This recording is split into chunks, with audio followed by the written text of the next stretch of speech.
Rise up and walk. Good morning once again today, a special and a wonderful day that God has created for you and I to enjoy.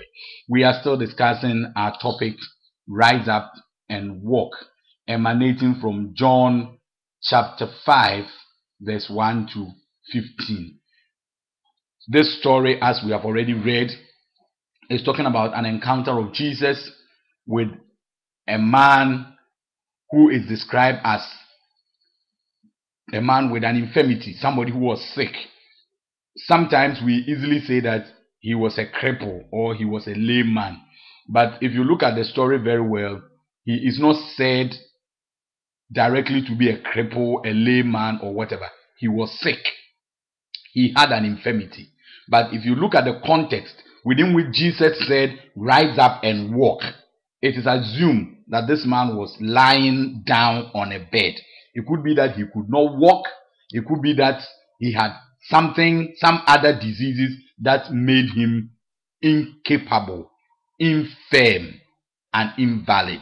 And these are the words that other versions use. This man encountered Jesus. He had been at the pool of Bethesda for 38 good years. My God! And for 38 good years, he was at this pool waiting for a miracle, a healing, a breakthrough, which never came. He encountered Jesus. Jesus asked him whether he wanted to be healed. He was not interested in Jesus asking him whether he wanted to be healed, but he was interested in the already laid down process that can heal him, and the fact that he is not able to take advantage of those laid down procedures. And finally, Jesus commanded him to rise up and walk. He rose up, he was healed, he was cleansed, he walked. The Pharisees attacked him. He said he does not know Jesus because he didn't recognize him, but all that he knows is that Jesus said he should rise up and walk. Later, when Jesus met him, he told him he should go and sin no more. Other than that, a greater disease, a greater predicament will come upon him. He went back and told the Pharisees that Jesus is the one who healed him. Today I want us to concentrate on the first few verses. After this, there was a feast of the Jews, and Jesus went up to Jerusalem. Now there was at Jerusalem by the sheep market a pool, which is called in the Hebrew language Bethesda. And Bethesda means house of mercy. And this pool had 5 porches. In these lay a great multitude of impotent folk, of blind, halt, withered, waiting for the moving of the water. I have read up to verse 3.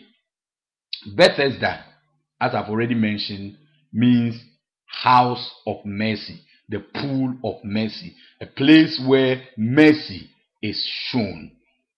No wonder there were many sick people, many people who were struck by diseases and sicknesses, laying at the poolside waiting for mercy. Verse 3 describes that there were great multitude of impotent, invalid people, sick people, and this included blind people, those who could not walk, those who had leprosy, and many other things. My brother, my sister, today we also live in a situation where many people, humanity, mankind in general, is in need of mercy. We are all lying at the pool of Bethesda, the house of mercy, waiting for some miracle, waiting for some breakthrough, waiting for some healing, waiting for one breakthrough or the other. It could be sickness, it could be marital difficulties, it could be financial problems, it could be academic difficulties. There are various problems that we go through, and we are all waiting for mercy from God. This man was among a group of people who were waiting for mercy. But one question I want us to consider is, was the place the right place for a person to go and seek breakthrough? At times, your breakthrough depends on the people you associate with. You are sick. You can't walk. You are blind. you can't see, and you want healing, you want breakthrough, and then you go and live among people who cannot help themselves, let alone they can help you. At times, that is the problem most of us find ourselves in. We find ourselves in companies that are not helpful. We find ourselves in a friendship of people who don't give us any support, who themselves are not capable of helping themselves, let alone they will help us. It is good to be with people whom you can help. That is okay. If God has blessed you with some resources, with some knowledge, with some financial resources, with wisdom and all that you can bring people around you who don't have all those things and you can help them, it is good. But my analysis here that this man needed healing. This man needed sight. This man needed to be helped to walk. This man needed to be helped to fall into the pool so that he can be healed. Yet he associated himself with people who themselves cannot help themselves, who did not have any knowledge about healing, who could not even themselves get into the pool when the angel comes to trouble or stir the pool. This morning, God is asking me to ask you, which company do you find yourself in? Do you find yourself in the company of people who give you bad advice concerning your marriage? Therefore, your marriage is breaking. Do you find yourself in the company of people who don't want to work hard?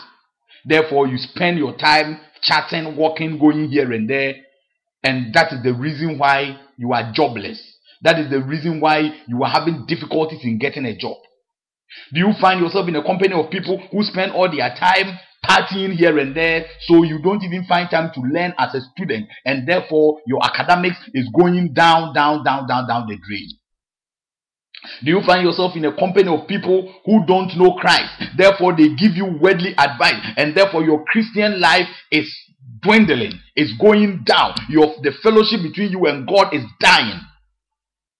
Where do you find yourself? It is good to be at the pool of mercy.